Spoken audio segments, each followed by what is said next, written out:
Alright, so I'm officially halfway on circumnavigating Jeju Island. I'm at Jeju City.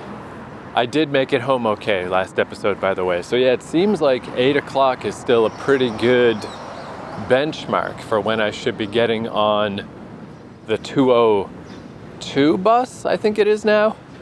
I gotta switch to a different bus because I'm on the other side of the island.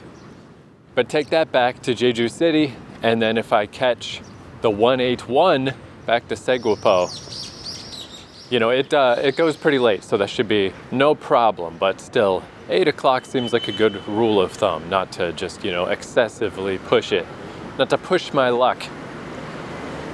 It is weird though, like, yeah, that whole side of the island now, it was kind of neat because every day, despite the fact that that trip was getting longer and longer and longer, but it was still kind of neat to just like glance out the window and see all the sights, like, oh, there's that place, there's that place, there's that place, there's that place. Now it's, I guess it's over. I guess I'm all done with that side of the island. Now that I'm taking a bus straight north to Jeju City and continuing on the second half, the other crescent, it's like, fare thee well, east side of Jeju Island. You know, I'll miss you. We had some good times. But you know, maybe someday I'll do this in the reverse. And then I'll see you again. But yeah, I thought since I'm in the city, good opportunity to do some city things. I was gonna swing by the dentist, but coincidentally, the dentist has a half day today. I think it's a Wednesday today. Man, I've also been looking for, I try to go to 7-Eleven to get money out of the ATM because they have latte ATM machines. You can only get $100 out, unfortunately. But I believe in Japan I could get at like 300.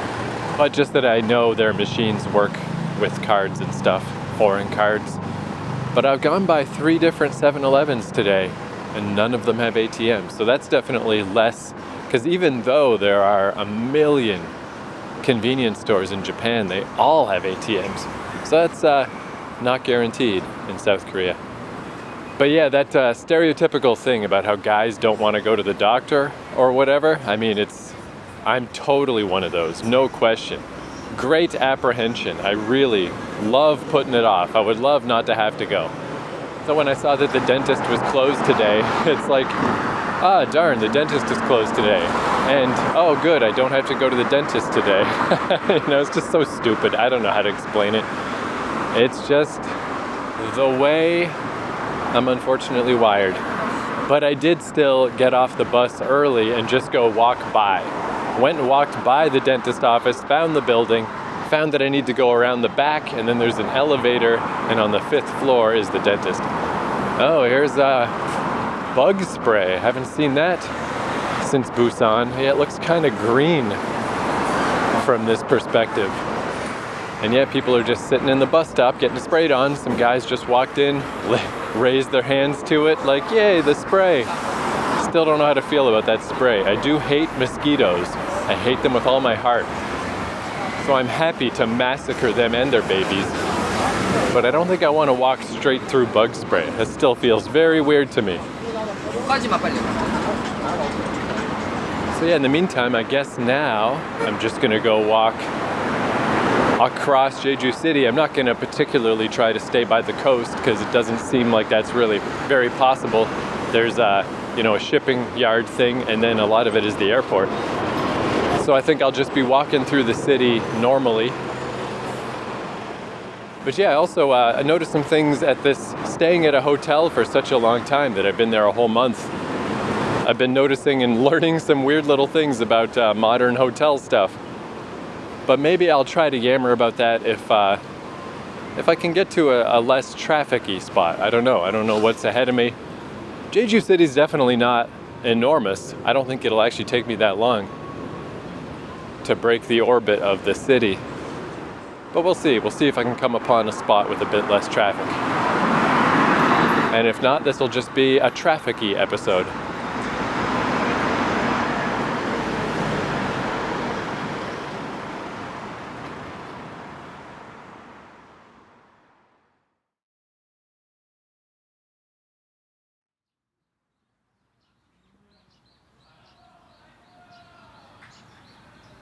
Whew, man, it is so fucking hot out, and it's not even full blast today. It's actually a little bit cloudy.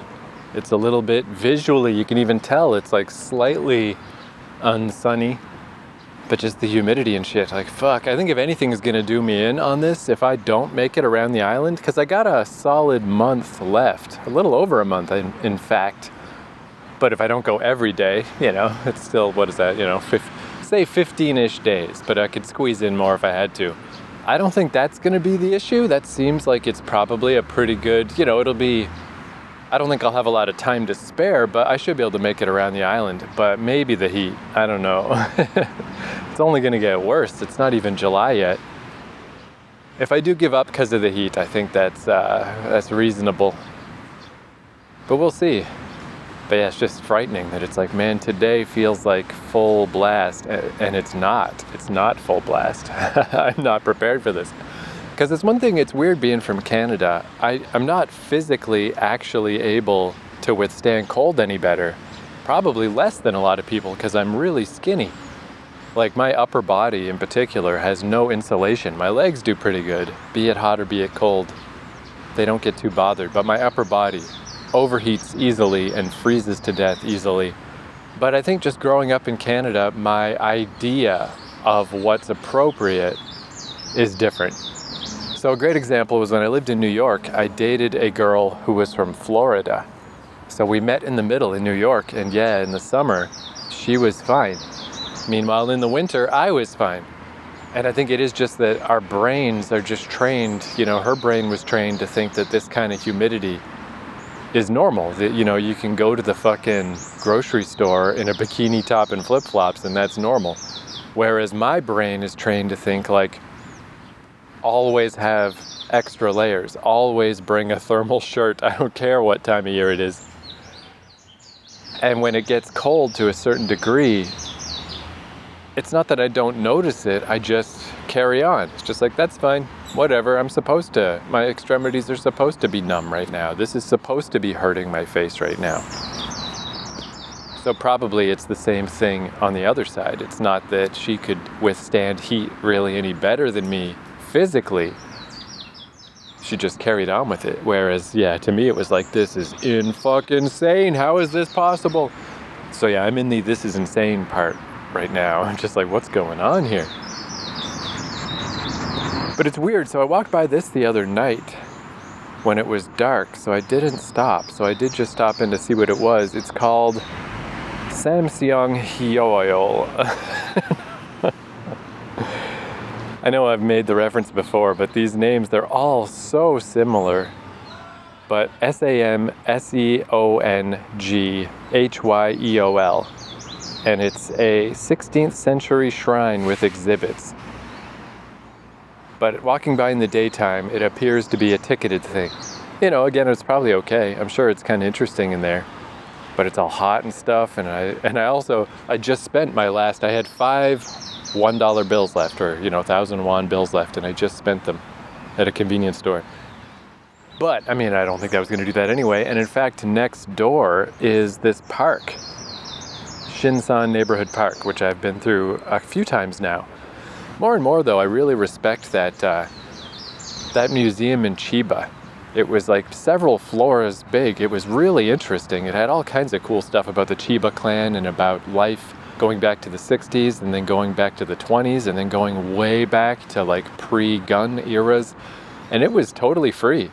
That one would have been, that was the one where I caught eyes with the security guard at the front and I was just kind of stuck awkwardly, where it's like, okay, I'm in now. I'll just do whatever. Let's just make this not awkward. How much does it cost? I'll pay any amount. I don't care. Just tell me and I'll pay it. Because, I just feel so awkward talking to people when I can't speak their language. And that was, in fact, a very awkward, difficult conversation. But in the end, it turned out to be free. And that one totally was worth $5. Like, totally. What a great museum. I want to go back there. But speaking of the $5 I just spent at the convenience store, the thing I discovered last episode, it is totally perfect. The idea of buying one of the lattes that comes in its own little plastic cup and then using that cup to hold your popsicles. It's perfect. So I bought just a Starbucks cafe latte, which is funny. I bought this one thing that cost $3 instead of the cheaper varieties that were like 2 for 1. Because I don't want 3 lattes. What am I going to do with them? I only want one. So it's like ironic that I'm paying more because I only want 1 cup. But I just gunned that thing down. And then again, just like I said last episode, but the whatever the deals are for the ice cream container, the ice cream bar thing, it's so complicated. It's absolutely nuts. I finally pulled out my phone to translate one part of it because my precious melon bars are not a 2 for 1 at this was the Happy to See You convenience store, but they were on there, and I'm like, so what is it trying to tell me here? And it's if you buy 5 of this gaggle of items, you get 50% off. And if that's 50% off all 5, I mean, that's a good deal, but 5 is a lot. So what I found, though, that was a buy one get one free is a plum popsicle, and man, it's really fucking good. So I think that's kind of neat too. Like, even though I'm just getting, bullshit from the convenience store, I'm just buying candy, but still just to drift a little bit into stuff that we don't necessarily have in North America. It's hard to find, if at all possible, to find melon popsicles. I suppose maybe if you were in one of the Asian parts in Vancouver, maybe you could. I don't know. I feel like if I had to find a melon popsicle in Toronto, I'd be out of fucking luck, or Montreal. So plum popsicles are similar. I've never seen a plum popsicle in North America, and they're super good. They're just like sour plum flavor, but not extremely strong with the sour. Just delicious, just really nice. So yeah, gunned down this latte, opened up both of the popsicles, and just put the popsicles in the cup. So they're mostly still holding up pretty well. They're not really melting that fast, but it's just if you're holding them in your hand, like there's more than enough dripping off them that would have got all over my wrists and all over my arms, and then you're just rushing to eat it, and it's a pain in the butt. And at the end, I'll have a little bit of soup at the bottom that's sour plum mixed with a little tiny bit of Starbucks cafe latte. That might not be the best mix in the world, but just whatever. Just a little bit of liquid at the bottom to guzzle down. But just having it in the cup, just holding the cup in your hands is way better. Because even, these things are so cold that if you get the ones that don't have sticks, it's hard to hold them. They're so cold. It's like ridiculous. I think they have like little bits of actual plum in them as well. And it was like $2. 2 for 1. $3 for the latte cup and $2 for 2 popsicles. $5 even. It's so neat to not only going back to cash, it's just kind of a nice thing. It's kind of neat to be able to use cash because it's so awkward in North America. But for it to cost just exactly $5, it's like, awesome. Here you go. Thank you. But yeah, I should eat these because, like I said, I got some hotel yammering to do. But if I yammer all that out, my fucking popsicles will melt. So I'm going to eat some popsicles and keep moseying through Jeju. This seems okay, by the way, now that I've been to this city a few times and just little bits here and there going through it.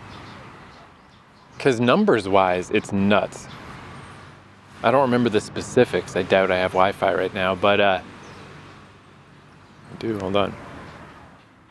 Because I saw that Segwapo's population was 50,000 people, but that's not even Segwapo. That's they consider the whole southern half of the island to count in that number. Which makes sense. Like when I tried to catch a cab the other day and just, nothing is happening anywhere. Everything is empty. The southern half is very quiet. Whereas, it's not as many as I thought. Jeju City, for some reason, I had it in my mind that it was like 1 million. But no, it's 500,000 people. But, that's still 10 times more. But it's not like crazy. That's still quite a low number for an Asian city. And it does feel that way. It's bigger than Segwapo, it's got more stuff, but it's not huge, it's not enormous, like walking into it didn't take that long, and now walking out of it's not gonna take that long either. I feel like you could walk across the whole city probably in like 45 minutes. So it's not bad. I mean, I guess I wouldn't strongly recommend either, I'm not saying like, you should really go to Segwapo. I really like Segwapo, like when I got back the other night, just felt really good just to walk through it at night, and I'm starting to actually know the neighborhood enough to get back to my hotel without needing a map anymore, which is amazing that it took this long, but it's, everything's complicated. But I don't feel like staying in Jeju City would be a bad idea. You know, it doesn't have any of this like, oh no, you're in the city feeling. You know, there's more traffic. It is a bit louder. But being next to the airport, I don't hear really any planes, so that's surprising. That's good. And yeah, it seems fine. It seems pretty good.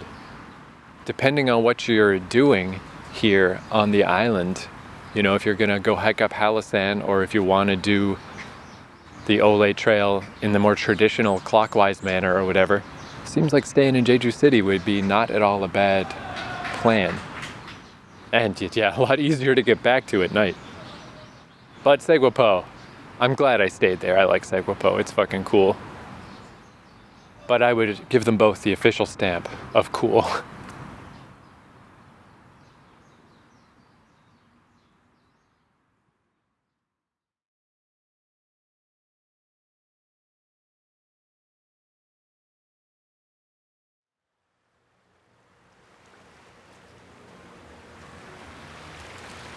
All right, I made it down to the shoreline in Jeju City.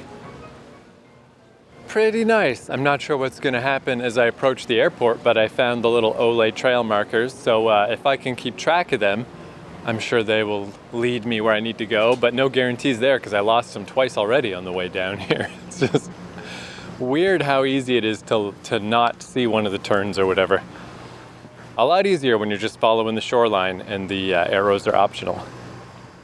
Man, though, my little cup system, so excellent because the plum popsicles melted very quickly to the point where the popsicle sticks wouldn't stay in them anymore. So, I mean, that all would just be such a disaster if I was trying to hold the thing and eat it. But since they're in my cup, instead I just got 2 big slushy lumps of plum popsicle in the cup that I could just slowly eat. And it's fucking delicious. And in fact, I think I'm about ready for some more pretty soon. But yeah, I went and rinsed out the cup, tucked it away, and I kept it for future popsicles. Such a good fucking method, such a good technique. I love it. And then as I move my way down through Jeju, I'd get to some like extra developed parts. Like I got to this part where it's like, wow, there's a big LCD advertising screen, which I guess I did see one of those over on the east side of the island, but it's pretty rare. And a Starbucks, and an Adia, and an underground shopping street with air conditioning. It's like, I'll take that, thank you. And it made me think that thing I just said about 45 minutes to walk across Jeju, that's probably wrong. I mean, the actual borders of the city, it's a bit fuzzy. And I just have a bad habit of not, I mean, just because I'm out walking all day long, so I just think things are shorter than they are. It's no doubt longer than that. Because I'm thinking of like, when I was stranded waiting for the bus, didn't it say the average person can only walk 3 kilometers in an hour? Surely Jeju City's not only... What the hell is that? All right, I don't know what the fuck that noise was, but hopefully it doesn't come back. But yeah, surely Jeju City's not 3 kilometers wide. It's probably a lot bigger than that. I just shouldn't try to put numbers on things. It's not my strong suit. But let's just say, I would still consider Jeju City, it seems like a small city bordering on medium. It's like just at the edge where it's just about to become a bit medium sized, but I feel like it's still not quite there. Oh man, this is pretty nice. Oh, I'm close enough to the airport now that there's airplanes. That's not the nice part. But there's like a suspension bridge.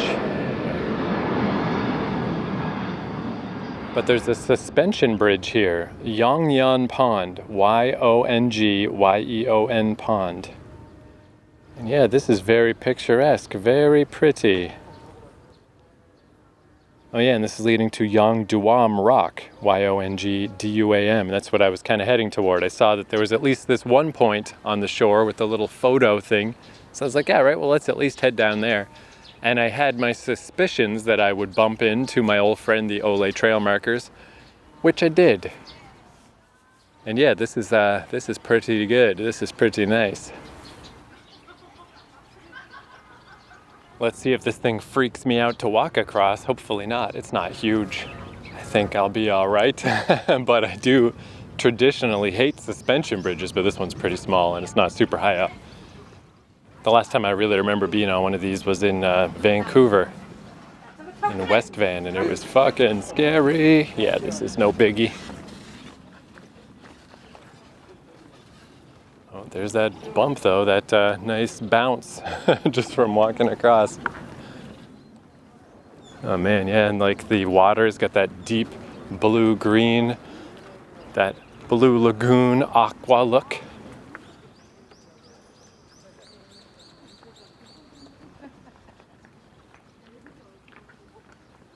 No problem. I wasn't even scared. How nice. What more can a scaredy cat ask for? All right, Olle Trail. That way, huh?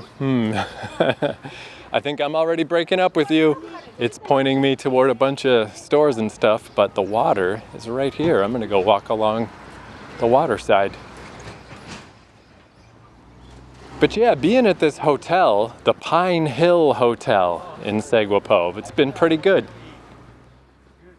And it's been kind of interesting just being there long enough to kind of observe things about the operation of the place. So because I'm staying in giant month-long increments, it ended up being about 2.5 months, I think, total. It's only $20 a day, and it's got all the stuff that you'd need, very nice hotel accommodation type shit, especially after these, I've been pretty pleased with these share houses in South Korea because they're mega cheap. And I generally really don't mind being crammed in with a bunch of people, but for $20 a day, it's nice to just have my own little room with all my stuff that I need, and it's all good. Because, I rented some full apartments in Fukuoka, for example, and those were nearing on nearly $50 a day. So, they were great, but not cheap. $20 a day, that counts as cheap. Even though the share houses were like $15 a day, and in fact, there even was a $15 hotel in Segwapo. But I feel like 20 is just fine. But it seemed that, I booked this through Airbnb, even though it's a hotel, and it seemed that if you don't do the whole month, I believe it was $30 a day. But I guess I'm not sure, because the big advancement that I saw is they brought in this big machine into the lobby. Because it's always kind of intermittent whether or not there's a person there or not, whether there's someone at the counter or not. Sometimes there is, but I'd say over half the time there is nobody specifically manning the hotel. So they brought in this machine where you can just use a touchscreen and you pay for a room and it spits out a key card. And I went and just to try it just for a second, I just pressed the English button, scrolled through the menus, and it was $40 a day if you do it through that machine. I'm pretty sure it was like $20 if you stay the month, $30 if you just book in a normal, slightly in advance way, and then it seems to be $40 if you just want to roll in there, use the touchscreen, and just get a place that night. A much worse deal, but I think that's a good example, though, of how it is a pretty nice place in the sense that it's basically a $40 hotel that I'm getting for 20. Because I'm just hanging around. And then after they installed that thing, then I noticed one of the other places in the neighborhood, I just was peering into the lobby as I walked by, and they had one too. So maybe that's a sort of common thing to have the little touchscreen. But I learned even more about how the sort of automated hotel works in a slightly unfortunate way, although ultimately it all worked out pretty much okay, is that I haven't had a single key on this whole trip.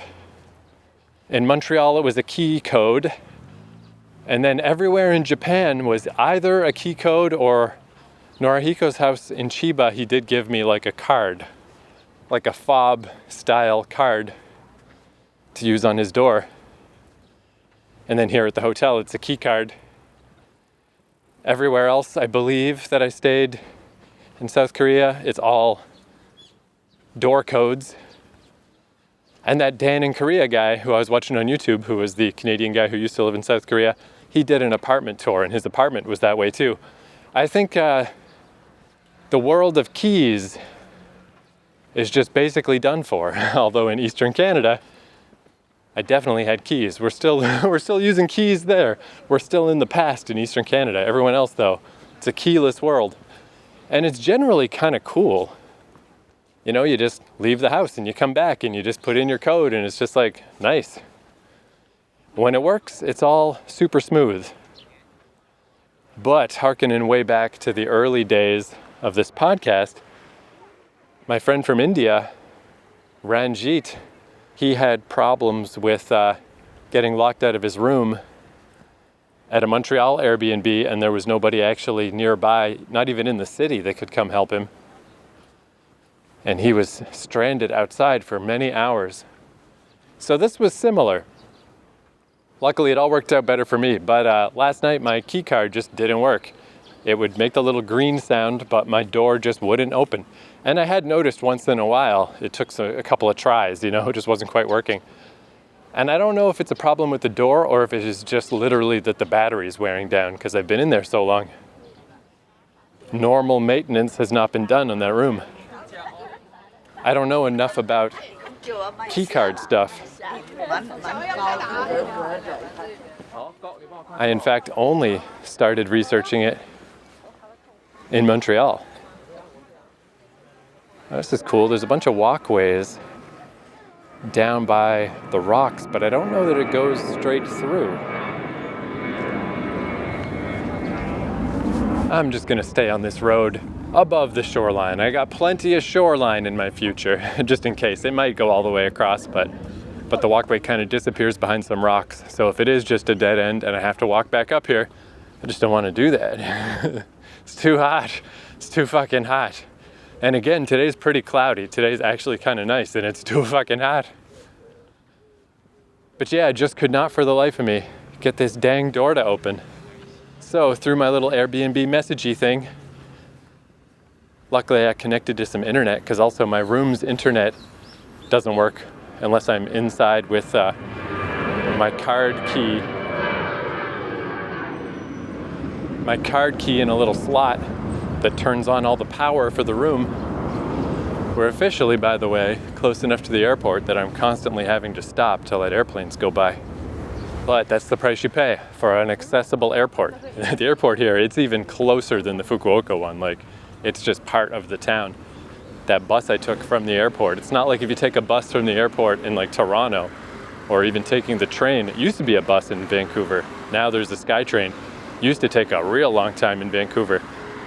But yeah, I'm used to the trip from the airport being a mighty journey. It was super easy around here, but the price of that is airplanes. So yeah, luckily I connected to some other room's Wi-Fi and messaged through Airbnb that I couldn't get into my room. And this was like 9:30 at night. And the response back is like, uh-oh, there's nobody, no staff on location. Nobody can come help you. And I was like, oh man, because I wasn't quite sure how that worked. Because one time I did lock myself out of my room. Like I left my key card in my room by accident and I realized right away. So I just went right back. And again, there was no one at the front desk, but the lady just came out of her room somewhere on the first floor. So I thought, oh, maybe she lives here. Maybe she just lives in one of the rooms here. But no, it seems like there is just an office back there. But at night, nobody stays. So in this case, the solution was kind of bad, where they were like, yeah, we can't send anybody till the morning to let you into your room. I mean, the solution was good and bad, because the solution was we can just put you in a different room, but all your stuff's in that other room. So, you know, it wouldn't have been the worst thing, but my laptop and phone chargers and everything were all in my room, obviously. So literally all I would have been able to do in the new room is just take a shower and go to bed. Again, maybe it wouldn't have been the worst thing, but it would have been, you know, weird and kind of annoying and like, this is suboptimal. But this is where I learned more about the automated hotel, because yeah, they asked me to go down to the front desk. So I just went and stood in front of the front desk, but no one was there, of course. And then a voice just started speaking to me. Oh, fuck. Airplane.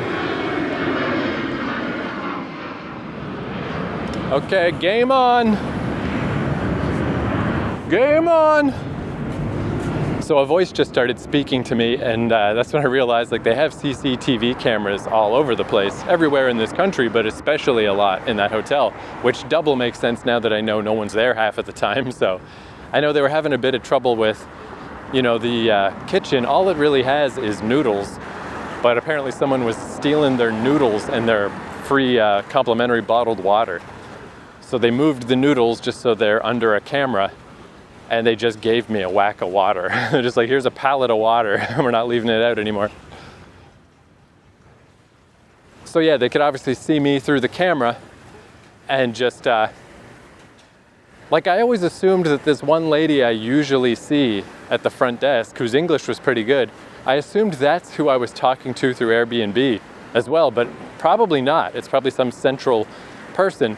It was, you know, auto-translating from Korean. And yeah, that person, you know, had to confirm that I was me. You know, I mean, I've been there all month. Like the lady who's normally at the front, she obviously knows me. So whoever the voice was I was talking to had to make sure I was Keith from room 302. And then they're like, all right, you know, hey, sorry again for everything. Like they were super apologetic because obviously this was kind of fucked up. But yeah, then the machine just spat me out a card for room 301. So that's what would happen if you went through the touchscreen and ordered yourself up a room. And then presumably, like this is the part that I guess is kind of neat and kind of handy that I didn't know about, is that if anything goes wrong or something's not working with that, or you have any kind of problem, you can speak to Big Brother. You can speak to the fucking wizard. The Eye of Sauron behind the scenes can talk to you and sort out whatever issues you might have, but they're technically not there. So, you know, I was locked out of my room, but not out of a room.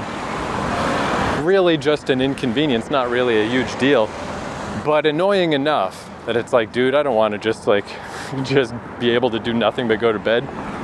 So I kept trying my door. I tried it and I tried it and I tried it and I tried it, and after like 15 tries, it opened, and it's like, that's all right, it's good enough.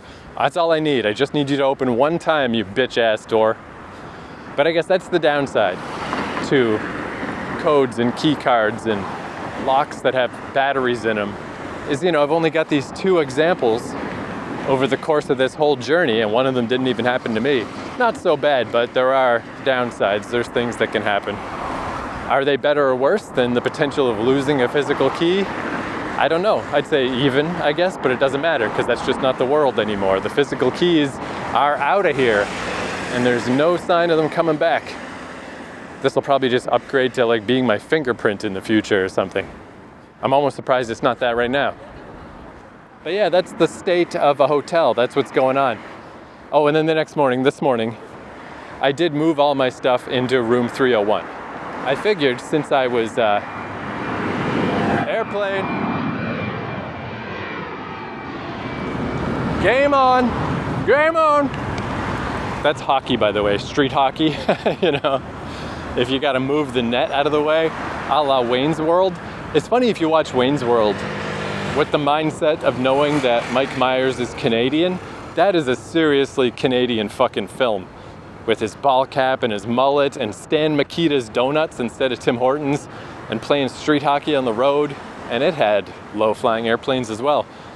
But anyway, you yell game on when if traffic interrupts your street hockey, you gotta move the nets off the street and stuff, and then you yell game on, and you move them all back.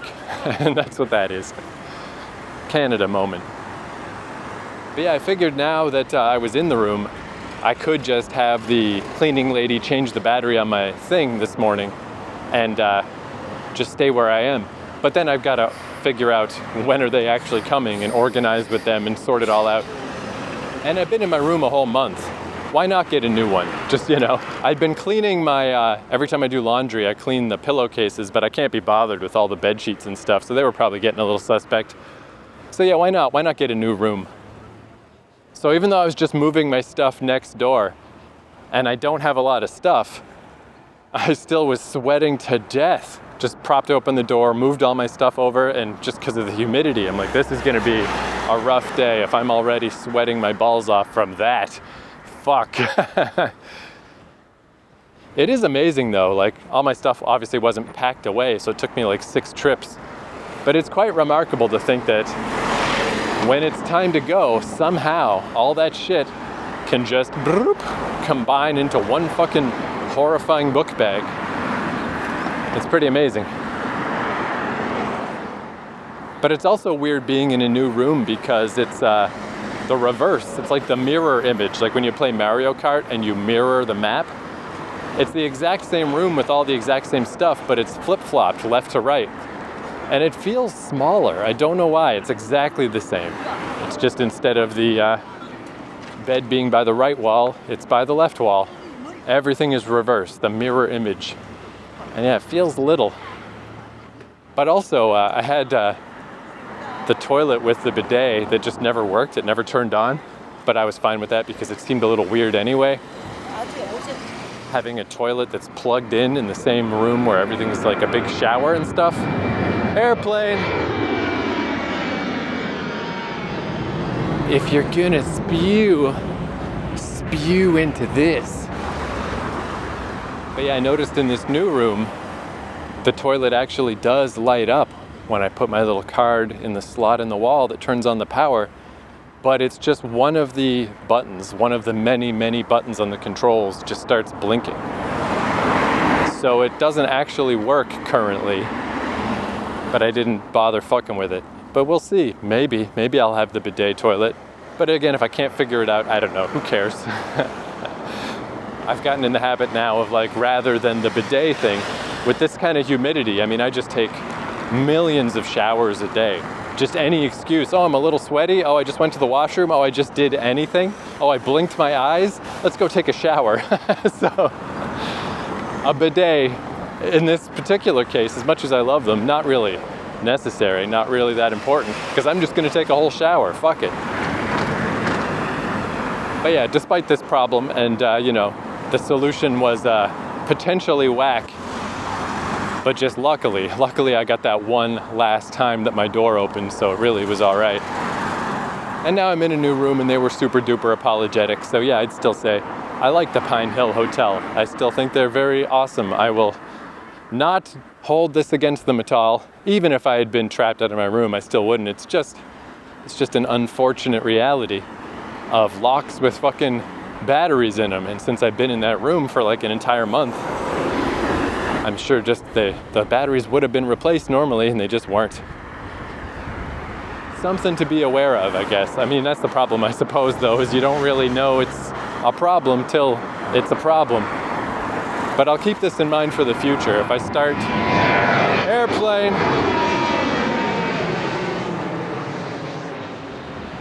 if I ever notice little weirdness is happening with my door, I should be extra aware.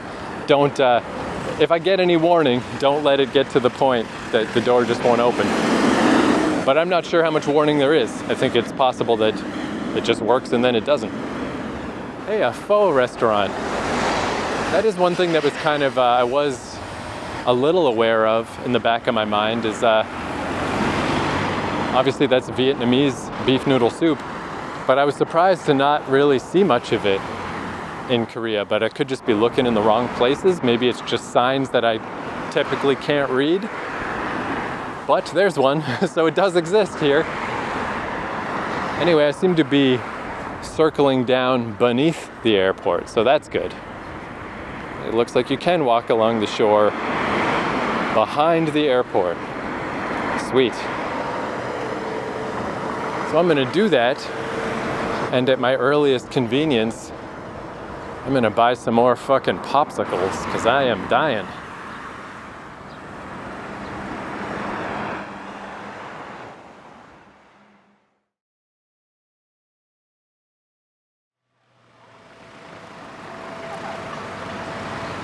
Wow, walking along the coastline as the sun is setting. It's the fucking Instagram slalom. I had to duck and dive around. Definitely over 1,000. Sorry, over a dozen, not 1,000. Couples taking pictures. Okay, the Olle trail marker's taking me away from the traffic. That's good. I'll go with you, Olle. Yeah, mainly groups of two women taking pictures of each other. An occasional man-woman couple. I didn't see any groups of two dudes taking taking sunset photos for each other. But yeah, I'm getting nearish the point where the color changes on Google Maps, which again, I'm just assuming means the edge of the city. I don't know for sure. It looks like I'm entering a little mini park. Dodubong. Dodubong. So I'll go through here. But yeah, I'm just trying to get outside the city limits. And then from there, I'll find a bus and bail out. Or keep walking, I don't know, we'll see. But I am getting a little pain in the shins, quite a bit of walking. Or was it? I don't know. The heat just scrambles my brain. Technically, I suppose I didn't really walk that far today. I don't know, whatever. More than 45 minutes, that's for sure. That estimation was way off. And now I'm heading up some stairs and I'm wondering, why did I take out this recorder? Just to say that? Just to say that I was gonna go till the color changes on the map? Why don't I wait till I get there? I'm not there yet. Why am I talking into this thing? Put it away. My fried brain doesn't know what it's doing anymore.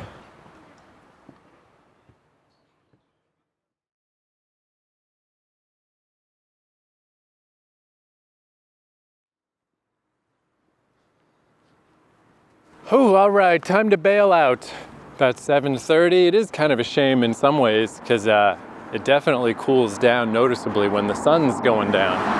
It's almost down now. It's getting pretty dim out, but with the transit sitch, best not to risk it. And I'm pretty wiped today. I am out of it. So I made it to Ihoteu Beach. Sort of, kind of. I don't quite know how to get there. But hey, whatever. If I miss one beach in my life, that's fine. Next time, though, I guess I'll be picking up from here, so maybe I'll just brute force my way down to the shore and see what that is. But yeah, I'm just outside of the city, just west of the airport. And one thing I was noticing is that the 182 bus, 182/181, from where I take it, it's more or less a straight north-south route, but it actually does loop all the way around the island. And the loop on the west side is a bit wider. So I was noticing from here, since I'm kind of in this awkward mid-spot where I'm only a little bit outside of the city, where I'm kind of in this awkward mid-spot where fucking...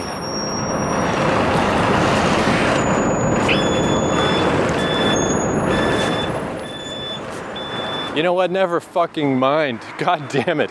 A big whack of traffic came by, then a plane started landing. Now there's a bus backing up.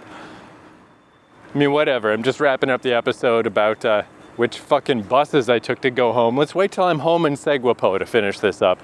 Noisy goddamn city. I will be glad to break the orbit of the city limits and get back to just rural, pastoral nothingness. That's gonna be sweet.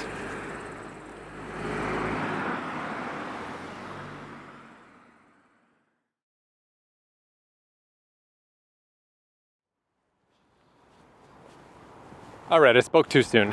Just mere minutes later, I saw the official entrance to the beach. So not only can I just swing down by and check out this beach now, so that, because I was thinking even if I start from here next time, it's gonna be mid-afternoon, blazing hot.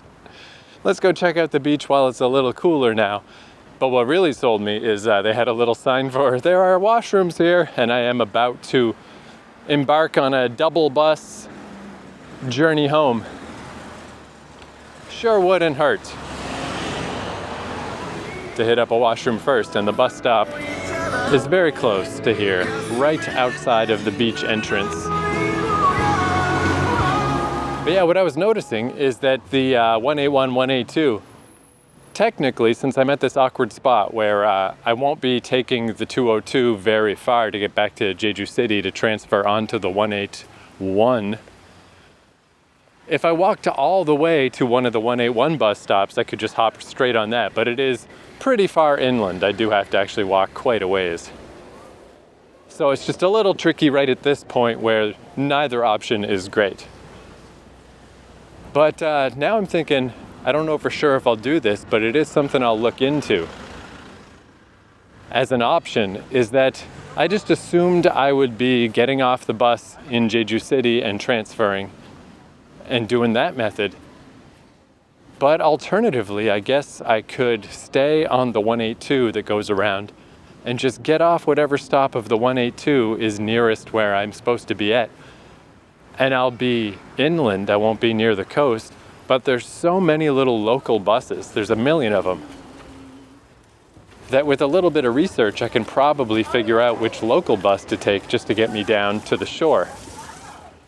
Though I guess this will still be 2 buses either way, so it's probably better just to transfer in Jeju City onto the 202, because I just know it follows the coastline. Oh, this is nice. Oh, dude, I'm glad I came down here. This was worth it. This beach is beautiful. Oh, and there's a washroom. That's beautiful too. And in the distance are some big weird, they look like piñatas, like big llamas. There's 2 of them in the distance out on some pier that I missed, that I didn't walk down to. Whew, man. Yeah, this is good. In a way, I'm getting like a second wind of like, oh, I could walk down this beach and keep going. But I think I'm totally flip-flopping from my cantankerousness mere minutes ago. This will be a good place to start over again. If I start here next time, then I can begin from this beach and walk down this shoreline, because yeah, this is wicked nice. Wicked nice. Cool, man. Well, let's just wrap it up there. Made my way across Jeju City to Ihoteu Beach, Ihotewoo Beach. And if I get on the Yongsa Village bus stop, I should be all set. The Red Horse Lighthouse is what I'm seeing out in the distance. And yeah, there's a red horse and a white one. That's interesting. What the hell is that? I guess I'll get a better view of it if I come back here in the day. So yeah, that's another reason to come back here in the day. But yeah, as the sun is setting, 20 to 8, just a little bit of redness deep in the horizon, peeking through the cloudiness. It's really fucking pretty, man. It's a nice beach. I love little beachside areas. Just all the little restaurants and convenience stores. Being next to a beach, man, I mean, what's better? I guess I was saying the other day about how, like, what's better than island life? But specifically, the part about island life that super rules are the beaches. Man, the beaches are really nice on this island, too. Like, I've been to a lot of beaches in the world that are just kind of garbagey and have crap all over the place. Even in, like, north of Fukuoka. Surprisingly unmaintained beaches. They're kind of, they were still very pretty, but there were just like cans and plastic and stuff kicking around. That's not the case on Jeju, man. They take care of these fucking beaches. They are all pristine. Fucking cool. All right, well, yeah, there's an episode. There's a fucking episode. Jeju City down. Now time for the west side. Thank you for listening. I'll see you next time.